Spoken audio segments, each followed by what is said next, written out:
Education ایک ایسی چیز ہے جسے انسانی تاریخ میں بہت زیادہ امپورٹنس حاصل ہے۔ اسی کے ذریعے انسان نے کئی ایسے ایکسپیریمنٹس کیے جن کی وجہ سے وہ اپنی زندگی میں مور کمفرٹ پیدا کر سکا، سخت انوائرمنٹ میں سروائیو کرنے کے طریقے جان سکا اور بہت سی ڈیزیز کے خلاف اپنے آپ کو امیون کرنے کے قابل بن سکا۔ لیکن آج تعلیم کو ایک ایسے بیکلیش کا سامنا کرنا پڑ رہا ہے کہ اسے ان دا ورڈز آف انفلوئنسرز آپ کی غریبی اور پیچھے رہ جانے کی سب سے بڑی وجہ بتایا جا رہا ہے۔ آخر یہ سارا سکولنگ سسٹم، کالجز اور یونیورسٹیز جو ہم اس ماڈرن سوسائٹی میں دیکھتے ہیں، پہلے سے ایگزسٹ کرتا بھی تھا یا پھر بعد میں وجود میں آیا؟ اگر یہ بعد میں وجود میں آیا تو اس کے وجود میں آنے سے پہلے لوگ تعلیم کیسے حاصل کیا کرتے تھے؟ کروڑوں لوگ جو روزانہ سکولز اور کالجز میں انٹر ہوتے ہیں، کیا وہ سب ایک ایسے بلڈنگ میں داخل ہوتے ہیں جو ایک ڈارک سسٹم کی پروڈکشن فیکٹری کے علاوہ کچھ نہیں؟ ان سکولز اور کالجز کا لیٹ 18 سینچری میں سٹارٹ ہونے والی انڈسٹریل ریولوشن سے کیا تعلق تھا؟ ان میں اسپیسیفائڈ سلیبس کیوں پڑھایا جاتا ہے؟ اور سب سے امپورٹنٹ یہ کہ آخر کون ہے وہ پاورفل سیکرٹ سوسائٹی کے لوگ جو ماڈرن سکولنگ کے ذریعے دنیا کو اپنے کنٹرول میں کرنا چاہتے ہیں؟ اور کیا یہ سب سچ بھی ہے؟ آئیے جانتے ہیں یہ سب کچھ آج کے اس ویڈیو میں۔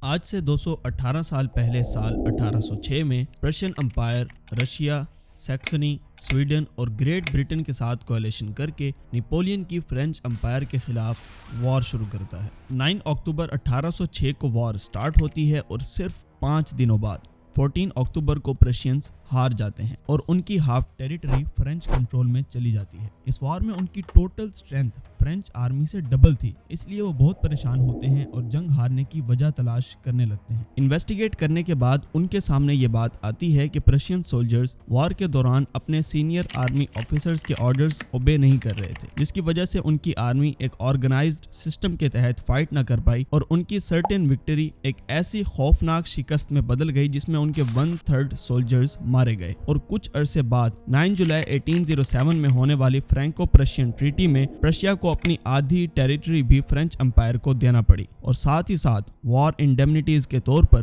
120 ملین فرانکس بھی فرانس کو دینا پڑے۔ ان سب چیزوں کے بعد پرشین لیڈرز نے جمع ہو کر وار ہارنے کی وجوہات کو ختم کرنے کا فیصلہ کیا تاکہ وہ اپنی کھوئی ہوئی پاور دوبارہ سے واپس حاصل کر سکیں اور اپنی آرمی کو ویل آرگنائزڈ اور اپنے سپیریئرز کے آرڈرز کو بغیر سوچے سمجھے اوبے کرنے والی آرمی بنا سکیں۔ اس مقصد کے لیے پرشین گورنمنٹ اپنی کنٹری میں بہت سی ریفارمز لے کر آئی اور اس میں سب سے امپورٹنٹ تھی ایجوکیشنل ریفارم۔ اگر آپ کو ایک ایسی آرمی چاہیے جو سینئرز کے آرڈرز کو پتھر پر لکیر سمجھے اور بغیر سوچے سمجھے اوبے کرے، تو اس مقصد کے لیے آپ کو کیا کرنا پڑے گا؟ ظاہری سی بات ہے، آپ کو چھوٹے بچوں کو ہی اس طرح ٹرین کرنا ہوگا کہ وہ بڑے ہو کر خود سے نہ سوچیں بلکہ صرف آپ کے آرڈرز کو اوبے کریں۔ پرشینز نے بھی بالکل یہی کیا۔ انہوں نے پرشیا میں 5 سال سے لے کر 13 سال کی ایج تک بیسک ایجوکیشن کو کمپلسری قرار دیا اور انشور کیا کہ تمام girls and boys municipality fund سے چلنے والے اسکول سے ایجوکیشن حاصل کریں، اور اس کے نتیجے میں تخلیق ہوا دا پرشین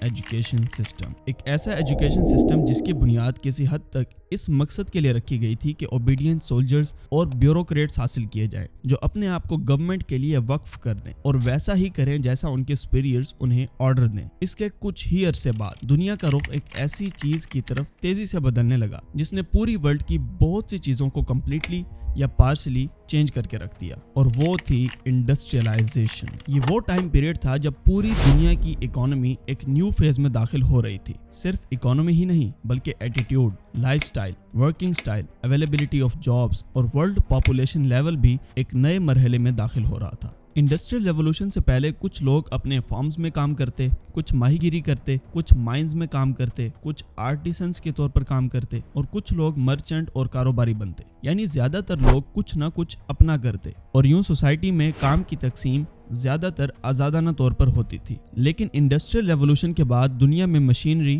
بہت تیزی سے پھیلنے لگی۔ را مٹیریل تلاش کرنے، سامان بنانے، کھیت میں ہل چلانے، ہاؤس ہولڈ پروڈکٹس بنانے، فشنگ کرنے اور لوہے یا لکڑی کے کام میں ایون کہ ہر جگہ مشین نے اپنا قبضہ جما لیا۔ مختلف کام جو دنوں میں ہوا کرتے تھے انہیں منٹوں میں کرنے والی مشینز بہت تیزی سے دنیا بھر میں پھیل رہی تھی۔ اب آپ شاید یہ سوچ رہے ہوں کہ برٹن میں سٹارٹ ہونے والی انڈسٹریل ریولوشن سے ایجوکیشن سسٹم کا کیا لینا دینا تھا، اور وہ بھی اس ایجوکیشن سسٹم کا جو پرشیا میں تھا لینا دینا تھا، اور وہ ایسے کہ پرشیا کو ایجوکیشن کے حوالے سے مؤثر ریفارمز لاتے ہوئے دیکھ کر بہت سی گورنمنٹس نے اسی سسٹم کو اپنے کنٹریز میں اپلائی کرنا شروع کیا۔ ایسٹونیا، لیتویا، ناروے، سویڈن اور فن لینڈ سمیت بہت سے دوسرے دیشوں نے یہی سسٹم اڈاپٹ کیا، اور بعض نے کچھ چینجز کے ساتھ اپنے کنٹریز میں state oriented mass education system کو پھیلا دیا۔ جیسے جیسے انڈسٹریل ریولوشن بڑھی، فیکٹریز میں ورکرز کی ڈیمانڈ بڑھی اور یہاں پر ورکرز کی پرابلم سامنے آئی۔ اب یہ ظاہری سی بات ہے کہ اگر کوئی ایز اے فارمر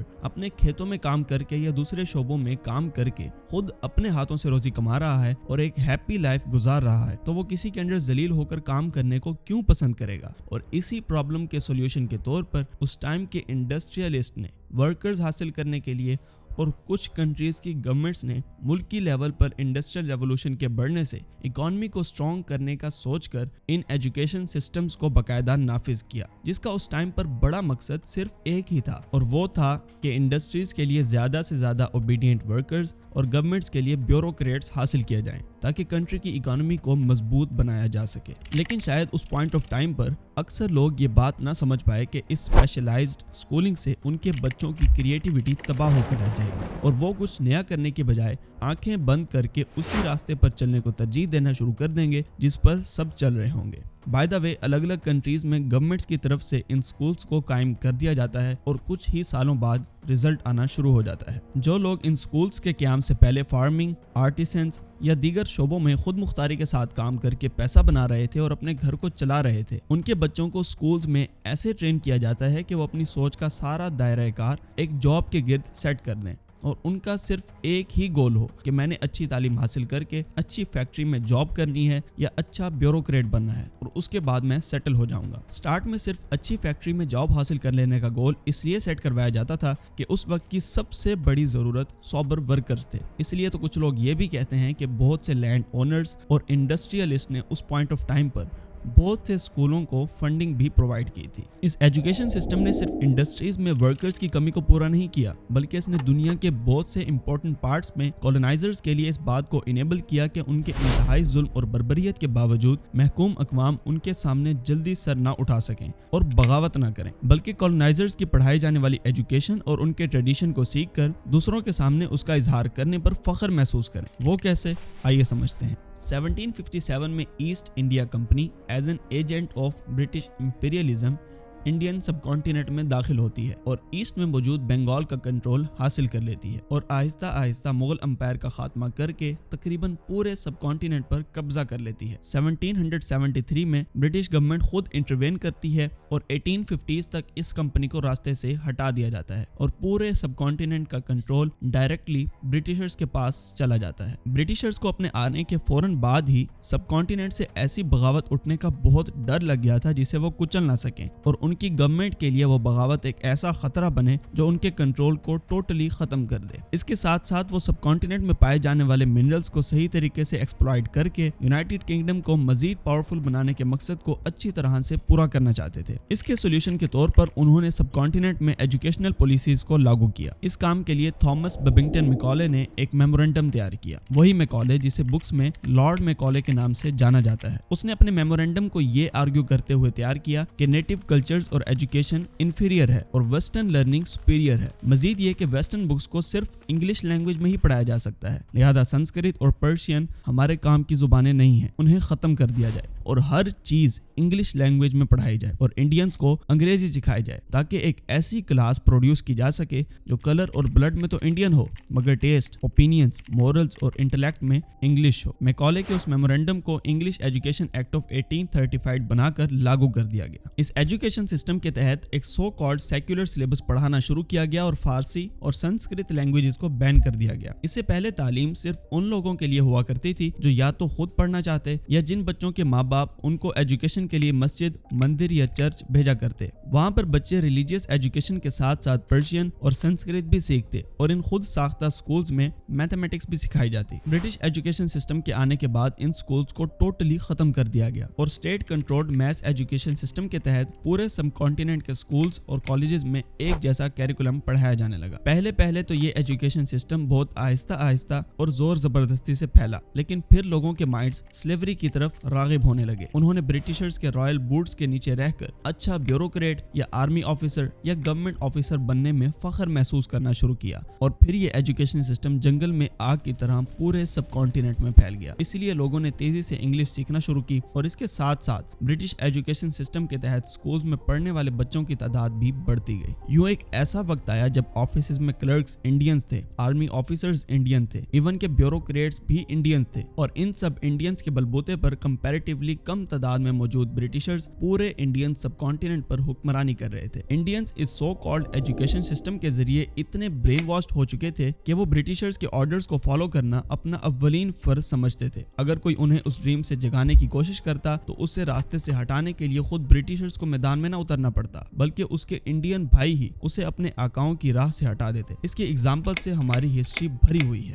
इसके साथ साथ ब्रिटिशर्स ने इंडियंस में और स्पेशली मुस्लिम्स इंडियंस में ऐसे एजेंट्स इम्प्लांट किए जो या तो खुद इतने ब्रेन वॉश हो चुके थे कि वो वेस्टर्न कल्चर और एजुकेशन सिस्टम से टोटली इन्फ्लुएंस थे और ये समझते थे कि हमारी कामयाबी इसी में है कि हम इन अंग्रेजों का साथ दें और अपने फॉलोअर्स को भी ऐसा करने का कहें। या शायद बजाते खुद तो वो इस चीज को बुरा समझते थे, लेकिन अंग्रेजों से मिलने वाले स्पेशल गिफ्ट ने उन्हें अपनी आंखें बंद रखने पर मजबूर कर दिया था। ये वो लोग थे जिन्होंने 1857 की जंग आजादी में यूरोपियंस की जानें बचाई थी, लेकिन बाद में मुस्लिम्स को ब्रिटिश क्लॉ से बचाने के लिए और ये शो करने के लिए कि उन्होंने जंग आजादी में हिस्सा नहीं लिया था, उनके हक में रिसाले लिखे, यानी दोनों ग्रुप्स को राजी रखने की कोशिश की। इसी से मिलते जुलते हालात हमें ब्रिटेन की बाकी कॉलोनीज जैसे कि ऑस्ट्रेलिया और न्यूजीलैंड वगैरह में भी मिलते हैं। इंडियन सब कॉन्टिनेंट का केस ये क्लियरली शो करता है कि एक कॉलोनाइज्ड कंट्री के एजुकेशन सिस्टम में चेंजेस सिर्फ और सिर्फ कॉलोनाइजर्स के खास मकासद को पूरा करने के लिए ही किए जाते हैं। हो सकता है आप ये सोच रहे हो कि हमें ब्रिटिशर्स से आज़ादी मिले 75 साल से ज़्यादा का अरसा गुजर चुका है, तो अब निज़ाम तालीम काफ़ी हद तक बदल गया होगा।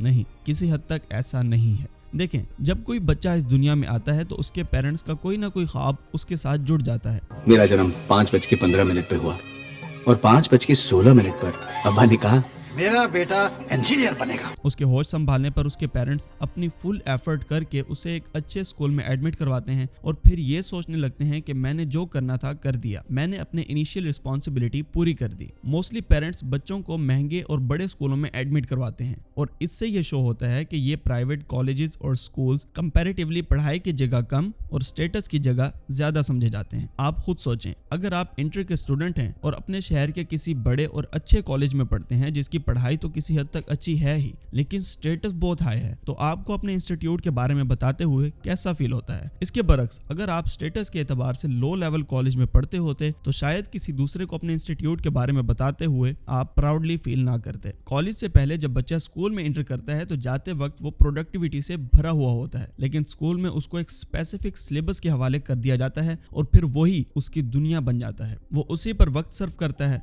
उसी पर मेहनत करता है और उसी के अकॉर्डिंग अपनी डेली रूटीन को सेट करता है। इसलिए अगर आप गौर करें तो आप जान पाएंगे कि ज्यादातर केसेस में आपको स्कूल्स और कॉलेजेस के दौरान एग्जैक्ट वही बनाने की कोशिश की जा रही होती है जिसके लिए प्रशियंस ने ये एजुकेशन सिस्टम डिजाइन किया था, यानी ओबीडियंट और सॉबर वर्कर्स। चाहे वो फैक्ट्री वर्कर्स हों या प्राइवेट ऑफिस में 9 to 5 काम करने वाले एम्प्लॉयज, गवर्नमेंट सेक्टर में काम करने वाले क्लर्क्स हों या बड़े बड़े और डिग्री के लिहाज से उनसे कम एजुकेटेड बिजनेसमैन के कंपनी सेक्रेटरी। इसीलिए 80 to 90% स्टूडेंट्स यूनिवर्सिटीज में पढ़ने के दौरान या अपनी डिग्री कंप्लीट करने के बाद सिर्फ और सिर्फ जॉब की तलाश करते हैं। इवन के वो लोग जिन्होंने यूनिवर्सिटी में बिजनेस फील्ड में डिग्री हासिल की होती है उनमें भी ज्यादातर जॉब्स की तलाश कर रहे होते हैं। बात दरअसल ये है कि कॉलेजेस और यूनिवर्सिटीज में पढ़ाई के साथ साथ आपको कभी सेल्फ इंडिपेंडेंट बनना सिखाया ही नहीं जाता। आपको नहीं सिखाया जाता कि आप कैसे स्किल्स सीखकर या कम से कम कैरिकुलम के किसी सब्जेक्ट में माहिर बनकर खुद किसी के नीचे लगे बगैर अर्न कर सकते हैं। आपको वो चीजें पढ़ाई जाती हैं जो ज्यादातर आपकी लाइफ में काम ही नहीं आनी। जो फील्ड आप चूज करना चाहते हैं उसका उन सब्जेक्ट से लेना देना ही नहीं है। और ये सब इसलिए है क्योंकि ये मॉडर्न एजुकेशन सिस्टम बनाया ही इसलिए गया था ताकि बनाने वाले तो सेल्फ इंडिपेंडेंट रहें लेकिन शिकार बनने वाले ना रहें। शिकार बनने वाले सिर्फ ऑर्डर्स को फॉलो करें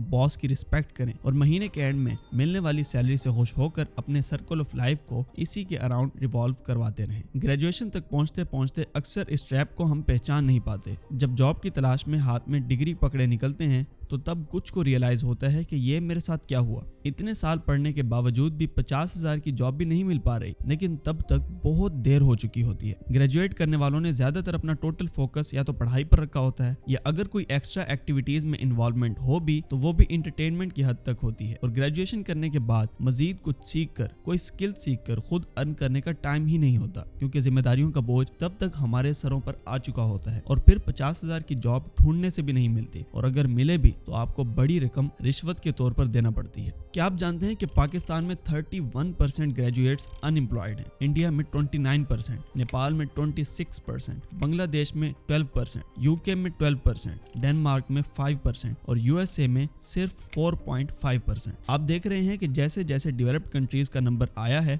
अनएम्प्लॉयमेंट रेट कम होता गया है। इसकी मेन रीजन है डेवलप्ड कंट्रीज में इंस्टीट्यूट्स का स्टूडेंट्स को स्किल सिखाना या स्टूडेंट्स का खुद उसकी तरफ रुझान होना, और फिर या तो ऐसे स्टूडेंट्स को जॉब की जरूरत ही नहीं पड़ती या जब वो ग्रेजुएशन कंप्लीट करते हैं तब तक ही इतना एक्सपीरियंस्ड हो चुके होते हैं कि किसी कंपनी को उन्हें जॉब पर रखने से पहले एक्सपीरियंस मांगने की जरूरत नहीं पड़ती। दूसरी तरफ अंडर डेवलप्ड कंट्रीज में पहले तो स्टडी के दौरान कोई स्किल सिखाई ही नहीं जाती, इवन कि अगर स्टडी से रिलेटेड भी हो तब भी मोस्टली ऐसा नहीं किया जाता, सिर्फ थ्योरी पर ध्यान दिया जाता है। और दूसरी वजह वही है, यानी स्टेटस। स्टूडेंट इस चीज को पसंद ही नहीं करता कि मैं 50,000 की बजाय 40,000 वाली जॉब कर लूं। अब शायद आप ये सोचने लगे कि एजुकेशन सिस्टम ओवरऑल गलत है, लाखों लोग जो रोजाना कॉलेजेस और यूनिवर्सिटीज जाते हैं वो सब गलत कर रहे हैं। नहीं, ऐसा नहीं है। Let me explain. जैसा कि आप पीछे जान चुके हैं कि ज्यादातर ग्रेजुएट्स और वर्कर्स वो काम कर रहे होते हैं जिसमें वो इंटरेस्टेड नहीं होते और इस वजह से उनकी मेंटल हेल्थ भी अफेक्टेड होती है। इन द सेम वे बहुत से स्टूडेंट्स भी वो पढ़ रहे होते हैं जिसमें वो इंटरेस्टेड नहीं होते, लेकिन पढ़ना तो सबको पड़ता है और वो भी सेम सिलेबस। तो अब जो थोड़े से स्टूडेंट्स उन सब्जेक्ट्स में बाय हार्ट इंटरेस्टेड होते हैं और उनके पेरेंट्स अफोर्ड भी कर पाते हैं, वो अपना सेट किया हुआ गोल हासिल कर लेते हैं और इसमें खुश भी रह पाते हैं। लेकिन वो जो इंटरेस्टेड नहीं थे, बहुत अच्छा परफॉर्म नहीं कर पाए और हाई मार्क्स अचीव नहीं कर पाए, उनका क्या? वो बेचारे ना ऐसे फील्ड में जॉब हासिल कर पाते हैं जिसमें काम करके खुश हों, ना ही अपने गोल्स पूरे कर पाते हैं। देखें, एजुकेशन इंडस्ट्रियल रेवोल्यूशन से पहले भी एग्जिस्ट करती थी। तब मोस्टली वही बच्चे टीचर्स के पास पढ़ने जाते थे जो किसी न किसी फील्ड में इंटरेस्टेड होते। तब भी उनमें कुछ पढ़ने के साथ साथ स्किल्स सीखते थे और कुछ डिफरेंट सब्जेक्ट्स में महारत हासिल करके कुछ न कुछ नया इनोवेट करते थे। एजुकेशन सिर्फ इतनी कंपलसरी थी जिससे आदमी कुछ हिसाब किताब रखना सीख जाए, उससे ज्यादा जो भी स्टडी करता तकरीबन अपनी मर्जी से और अपनी विल से करता। और एट द एंड सिटी के 10,000 बच्चों में अपनी मर्जी से ज्यादा पढ़ने वाले सिर्फ 1000 होते और उनमें भी ऑलमोस्ट हाफ पॉलीमैथ्स बनते और अपनी अपनी पसंदीदा फील्ड्स में खुश दिली से काम करते, वो काम जो उन्हें पसंद भी होता। जबकि आजकल बिल्कुल इसका उलट चल रहा है। इसी वजह से एजुकेशन सिस्टम सिर्फ इस हद तक गलत है कि इसमें हायर लेवल तक पढ़ने वाले या तो फोर्स्ड होते हैं या वो बचपन से इस so called modern education system के जाल में फंसकर टोटली ब्रेन वॉश्ड हो चुके होते हैं और बमुश्किल मिलने वाली जॉब्स पर ऊपर से तो खुश नजर आते हैं, जबकि अंदर से परेशान, हाउस लोन, मैरिज लोन और कार लोन जैसी चीजों में फंसे हुए होते हैं। इसके साथ साथ एजुकेशन सिस्टम में मौजूद खराबियां इसे बज़ाहिर मजीद बुरा बना देती हैं। पढ़ाए जाने वाले कैरिकुलम का ओल्ड होना, टीचर्स का मोस्टली सिर्फ बुक तक बाउंड रहना और स्टूडेंट्स को आर्टिकल से रिलेटेड प्रेजेंट टाइम में होने वाले इनोवेशंस के बारे में ना बता पाना। यूनिवर्सिटीज में टोटली को एजुकेशन की वजह से ऑपोजिट जेंडर्स का एक दूसरे की तरफ स्ट्रांगली अट्रैक्ट होना, कॉन्फिडेंस, बोल्डनेस और वुमेन एम्पावरमेंट के नाम पर इंस्टीट्यूट्स का को कॉन्सर्ट्स करवाना, बॉयज और गर्ल्स का आपस में फ्लर्ट करना और इन सब की वजह से तकरीबन हर दूसरे तीसरे स्टूडेंट का स्टडी से फोकस हट जाना। और फिर मोस्ट शेमलेस चीज ये है कि तालीम जैसी मुकद्दस चीज के नाम पर बनने वाले इन इंस्टीट्यूट से ऐसे केसेस का सामने आना जिस पर हयादार आदमी का सर शर्म से झुक जाए। फिर सिर्फ एक दो केसेस नहीं बल्कि थाउजेंड्स की तादाद में केसेस का सामने आना और इससे स्टूडेंट्स की होल लाइफ पर इफेक्ट पड़ना, क्योंकि ऐसे माहौल में रहने वाले ज्यादातर लोग बाद में अपनी जिंदगी में एथिक्स एंड वैल्यूज जैसी चीजों को अपना ही नहीं पाते। फिर एजुकेशन सिस्टम का बेहद बुरा हाल, अगर आप सारा साल भी नहीं पढ़ते और एक स्ट्रॉन्ग फाइनेंशियल बैकग्राउंड से ताल्लुक रखते हैं तो आप डिग्री हासिल कर सकते हैं, वो भी अच्छे मार्क्स के साथ। कैसे? एग्जाम पेपर हासिल करके। वाकई ये एक हैरान कुन बात है। लिटरली आप कुछ पैसे पे करके पेपर्स हासिल कर सकते हैं और अच्छे नंबर से पास भी हो सकते हैं। पेपर लीक्स की कई रिपोर्ट्स आप गूगल पर पढ़ भी सकते हैं और मोस्टली पेपर इस तरह लीक होते हैं कि ज्यादा नहीं फैलते। जिन्होंने एक स्पेसिफिक अमाउंट ऑफ मनी पे की होती है उन्हें पेपर मिल जाते हैं। आप खुद सोचें, जिन्होंने सारा साल एक स्पेसिफिक सिलेबस पर मेहनत की हो, जब उन्हें पता चले कि उनके किसी ना पढ़ने वाले दोस्त के उनसे भी अच्छे नंबर्स आए हैं और उसका मेरिट उनसे भी हाई, तो उन पर क्या गुजरती होगी। यही वो सब वजूहात हैं कि जिनकी वजह से एजुकेशन नहीं बल्कि एजुकेशन सिस्टम में खराबी है। तो आखिर इस जाल से निकलने का तरीका क्या है? हम ऐसा क्या कर सकते हैं जिससे हम इस मेंटली वीक करने वाले ट्रैप से बाहर आएं और अपने गोल्स पूरे करें और खुश रह सकें? सबसे पहला स्टेप जो आपने लेना है वो ये है कि आप अकेले बैठकर सोचें कि आप किस चीज में इंटरेस्टेड है। कौन सा ऐसा काम है जो आपको खुशी देता है, जिसे करते हुए आप खुश रहते हैं। आप यूट्यूब पर, गूगल पर एक्सप्लोर करें, डिफरेंट स्किल्स के बारे में इंफॉर्मेशन इकट्ठी करें और किसी भी स्किल के बारे में डाटा कलेक्ट करते हुए इन क्वेश्चंस के आंसर ढूंढें। इस स्किल में कैसे काम किया जाता है, इसे अच्छी तरह सीखने में कितना टाइम लग सकता है, इसे सीखने के लिए मुझे कुछ पे करना पड़ेगा या ये यूट्यूब वगैरह से लर्न की जा सकती है, इस स्किल की डिमांड क्या है, मैं ये सीख कर किस तरह अर्न कर सकता हूँ। और ये सब जानने के बाद अपने आप से पूछें कि क्या मुझे इस काम में कुछ इंटरेस्ट है। अब आप जिस फील्ड को चूज कर चुके हों उसे सीखने के बारे में इंफॉर्मेशन इकट्ठी करने के लिए अपने इर्द गिर्द कोई ऐसा दोस्त भी ढूंढें जो आपको थोड़ा बहुत गाइड कर सके। उसके बाद आप एक गोल सेट करें कि ये स्किल मुझे इतने दिनों में या इतने मंथ्स में सीखना है और उस स्किल में अपने आप को जहां तक पॉसिबल हो सके माहिर बनाएं। ऐसे एस्पेक्ट्स ढूंढें जो दूसरे न जानते हो। मैं जानता हूँ ये सब थोड़ा सा मुश्किल है, लेकिन उस डेंजरस और कॉम्प्लिकेटेड वेब से बाहर निकलने के लिए आपको ये करना ही पड़ेगा। अब देखें, लाजमी नहीं है कि इन सारे सवालों के जवाब आप अपने स्कूल या कॉलेज के सब्जेक्ट से हटकर किसी और चीज के बारे में तलाश करें। अगर आपको कैरिकुलम के किसी भी सब्जेक्ट में बहुत ज्यादा इंटरेस्ट है तो आप अपने आप को उसी में माहिर बनाएं और ऐसा माहिर बनाएं कि आप जैसा आपकी नजरों में कोई भी ना हो। एट द एंड आपको जॉब ही मिलेगी। लेकिन अगर आप एक अच्छे और बेस्ट टीचर बनने में इंटरेस्टेड हैं, आप चाहते हैं कि मैं बहुत से बच्चों को सिखाऊं, पढ़ाऊं और उन्हें एक अच्छा इंसान बनाऊं, तो ये भी एक बहुत अच्छी चीज है, क्योंकि मकसद सिर्फ मेंटली पुरसुकून होना है। अगर आप अच्छे केमिस्ट बनना चाहते हैं, अच्छे हिस्टोरियन बनना चाहते हैं या एजुकेशन से रिलेटेड किसी भी फील्ड में आप इंटरेस्टेड हैं, तो आपकी जिम्मेदारी बस इतनी है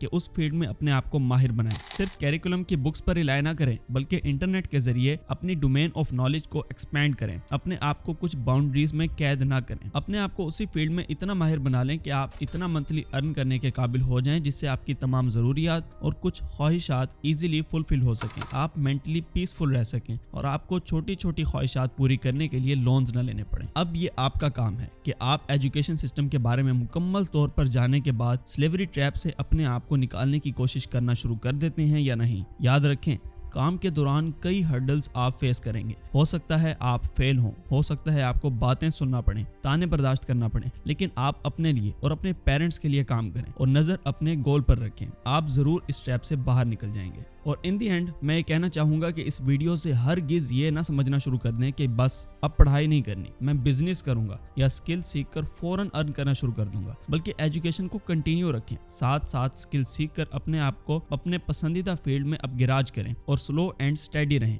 और एजुकेशन को अपनी फील्ड में मजीद इंफॉर्मेशन हासिल करने, इंटेलेक्चुअल बनने और अपनी सोच का दायरा कार बढ़ाने का जरिया बनाएं। याद रखें, एजुकेशन कभी भी बुरी नहीं थी और ना ही हो सकती है। एजुकेशन आपको रहने, आगे बढ़ने और अच्छी जिंदगी गुजारने का तरीका समझाती है। सिर्फ सिस्टम में थोड़ी खराबी है, उसी सिस्टम से निकलने और इल्म को सिर्फ एक स्पेसिफाइड कैरिकुलम तक महदूद ना करने और ना समझने की जरूरत है। अपने मन की इंटरेस्टेड फील्ड पहचान कर उसमें वर्क करने की जरूरत है, फिर चाहे वो टीचिंग हो या एक डिलीवरी बॉय, क्योंकि इस मटेरियल वर्किंग का असल मकसद बहुत अमीर बनना नहीं बल्कि खुश रह पाना है। और आदमी अपनी अपनी नेचर के अकॉर्डिंग किसी भी चीज में खुश रह सकता है, चाहे वो दूसरों की नजर में बेकार ही क्यों ना हो। Thanks a lot for watching this video.